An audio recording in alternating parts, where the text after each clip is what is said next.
Hello, little peeps. How are you? It's Miss Zena. It's so lovely to see you again. And I am super excited about our story time today. So this story time is all about spelling. Do you love to spell or even like to spell? Do you love words? I love words. That's why I love to read. Yes, and sometimes we know how to spell small words like cat, C-A-T, or bigger words like football, F-O-O-T-B-A-L-L.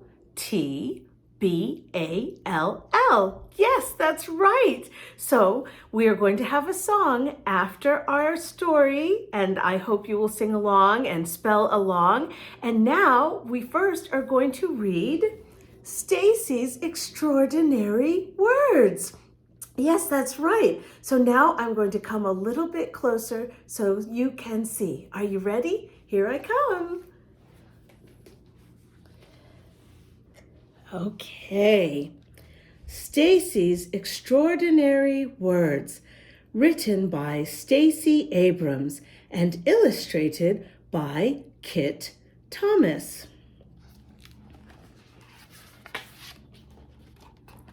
Stacy loved words. There's Stacy and there's her mummy. She loved to read and write and say them. She adored fun words, long words, unusual words, words with wonderful histories and weird combinations. Whenever Stacy learned a new word, it was like making a new friend. First, she would find the dictionary. Then she would look up where the word had come from and learn its secrets. Did any of its letters hide and stay quiet, like the P in ptarmigan, which is spelled P-T-A-R-M-I-G-A-N? And it is a bird that lives in cold northern regions. Or were they strong, like the I in bright? B-R-I-G-H-T. Next, she wrote the word in her special notebook of extraordinary words. Do you see Stacy's notebook? Yes. She practiced how to arrange the letters just right, how to sound them out.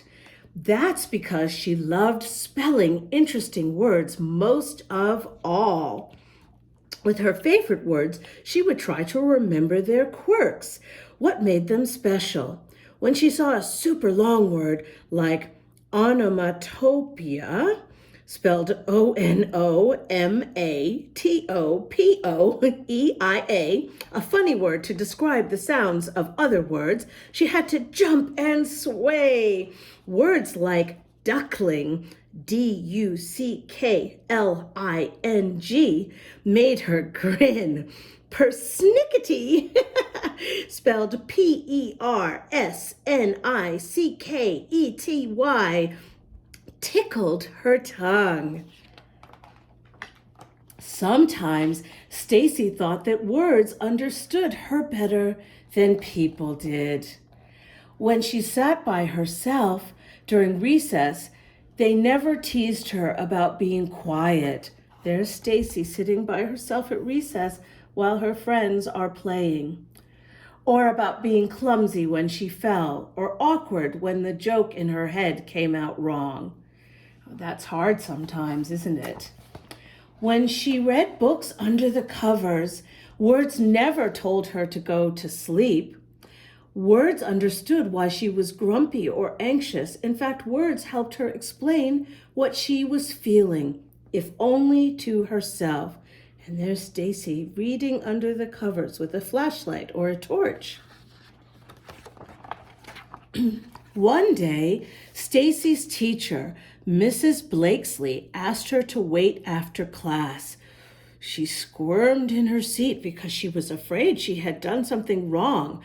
Petrified, another way to say really, really afraid, is what she was really feeling. Usually the teacher, there's her teacher, Mrs. Blakesley, only kept a student after class because of a blunder or a mistake. And look, Stacy looks very worried. Mrs. Blakesley called Stacy to her desk and she returned her spelling test, a big 100. Do you see it? See, 100? sat at the top of the page. The teacher asked her, "Do you know what a spelling bee is?" "A really smart insect," Stacy joked. The teacher smiled. "A spelling bee is a contest where students compete to spell as many words correctly as they can. I would like for you to participate, Stacy." Stacy couldn't believe it. "Who else will be there?" "I am nominating you and Jake. The spelling bee is next week." How exciting. Oh my goodness. Stacy's excitement suddenly evaporated. Jake was not her friend. There's Jake. He was a bully who knew words too. Just yesterday, he had used a complicated word that made Suki cry. Last week, she heard him say something cruel to Zivko about his accent. Stacy thought it was stupendous that Zivko knew words in 2 different languages. Stacy knew as many words as Jake did. She wanted to say something when he said mean things to her friends, but she was intimidated, scared. Because sometimes he said hurtful things to her too. She wished she had used her clever words to help Suki or Zivko or herself by speaking up. Perhaps at this spelling bee, she would be braver. At the spelling bee, she would not be silent. All week long, Stacy studied her spelling words from school and the ones she kept in her notebook. Still, the spelling bee felt as far away as the longest word she had ever seen. Sesquipedalian, which is spelled Sesquipedalian,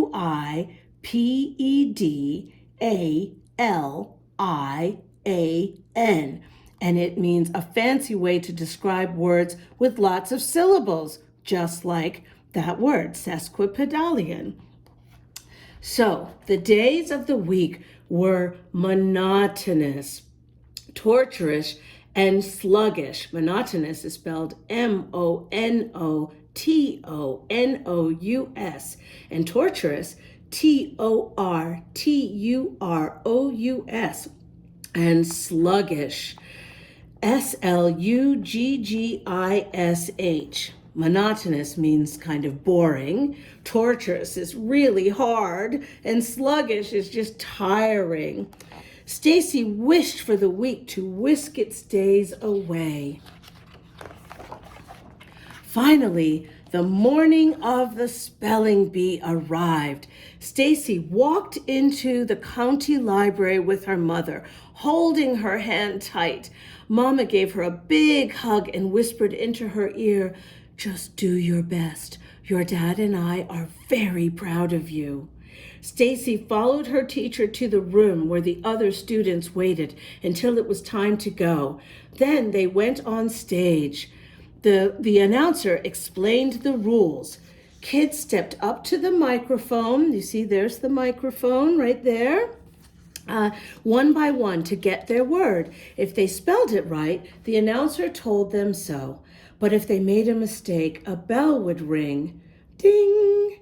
And the student would have to leave the stage. No do-overs in a spelling bee. Oh my. Exciting, but a little scary. Stacy's turn finally came. Her stomach ached with nervous energy, but she was ready. Say the word dither. Sound it out. Dither. Spell it. Dither.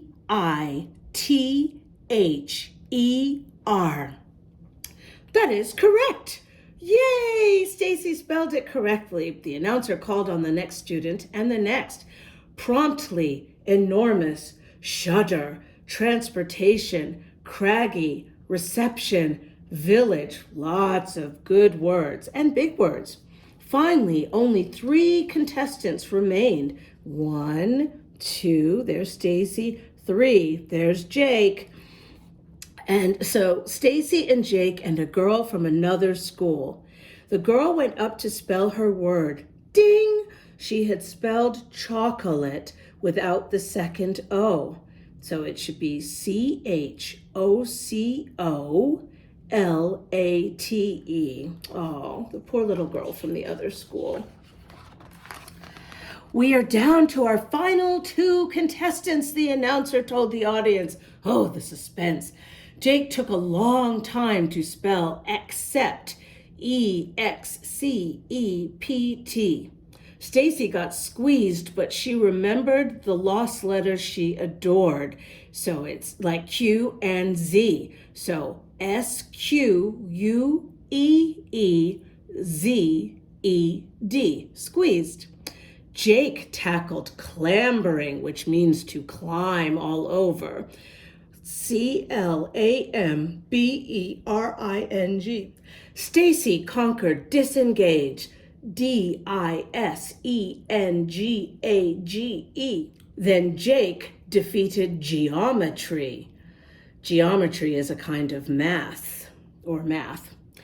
G-E-O-M-E-T-R-Y. Stacy returned to the podium, ready to do battle with her next word. She repeated it, she pronounced it, she spelled it. I-N-S-T-A-N-T-A-N-I-O-U-S. Instantaneous. Uh-oh. As she waited for the announcer, the bell dinged. I'm sorry, that is incorrect. The proper spelling is... Stacy couldn't hear the rest of what he said. Tears filled her eyes, but she stayed on stage like a good sport as Jake got his trophy and she received her 2nd place ribbon. Everyone congratulated Jake, and so did she. There's Jake with his trophy. Good job, Stacy said. Jake laughed and rolled his eyes. At least I know the difference between I and E. Jake is not nice. I'm just going to say that. Stacy felt embarrassed, but she refused to let Jake make her cry. Well, I misspelled my word, but I do know how to be courteous. You should try it. She turned away, and went to find her mom. If today were like one of the stories Stacy loved most, she would have won, and Jake would have learned that words were a gift that shouldn't be used to hurt people. But things didn't always happen that way in real life. Sometimes change was harder, and it didn't happen right away. Stacy felt a hand brush at her cheek. It opened her fist and smoothed out the ribbon. Mama put a butterscotch candy on top of Stacy's hand. Stacy's favorite kind. Are you okay? Mama asked. I lost. But you came so far, nearly to the very end. Not far enough. I got the letter wrong and I didn't win. I failed. Oh no, Mama said. You only fail if you stop, her mother reminded her. I know there's a word for that. You know it too. Stacy thought about one of her favorite words, perseverance. P-E-R-S-E-V-E-R-A-N-C-E. Exactly. So let's go home and learn more words. There's always next year. Stacy imagined all the words she had yet to meet. New words and new ways to speak up and help others. She'd find them all. No, Mama, there's always tomorrow. And there is Stacy with her first place prize from the next year and giving the speech at her graduation and also running for political office. Yes, so that is the end, little peeps. And now we're going to have a fun song for spelling. Here we go. So I hope you're going to sing along with me and with the song. You ready? Here we go. Hey kids, can you help me with some spelling? Here we go. It's an ant, it's an ant. Ant, ant, ant. It's an ant, it's an ant. It's an ant, it's an ant. How do R-A-N-T. That's great. Keep going. This time, it's a rat. It's a rat, it's a rat. Rat, rat, rat. It's a rat, it's a rat. R-A-T. It's a rat, it's a rat. R-A-T. How do you spell rat? R-A-T. R-A-T. Great job, kids. You guys are really good at this. Next up, it's a yak. It's a yak, it's a yak. Yak, yak, yak. It's a yak, it's a yak. Yak, it's a yak, it's a yak. Yak. How do you spell yak? Yak. That's great. Y-A-K. This time, let's spell elk. Here we go. It's an elk, it's an elk. Elk, elk, elk. It's an elk, it's an elk. Elk. It's an elk, it's an elk. Elk. How do you spell elk? Elk. E-L-K. Okay, we're almost there. One more. It's a bug. It's a bug, it's a bug. Bug, bug, bug. It's a bug, it's a bug. Bug. It's a bug, it's a bug. Bug. How do you spell bug? Bug. B-U-G. That was great, everyone. That was great. Thanks for helping me with my spelling. Yes, thank you Don't so forget to much. subscribe. That was so wonderful, little peeps. Thank you so much for watching and listening, and I hope you really enjoyed that. Big peeps, if you really enjoyed that as well, please subscribe for free with the red subscribe button to Miss Zena Reads YouTube channel. And I cannot wait to see you for the next story time. And remember, stories are stupendous. Bye-bye.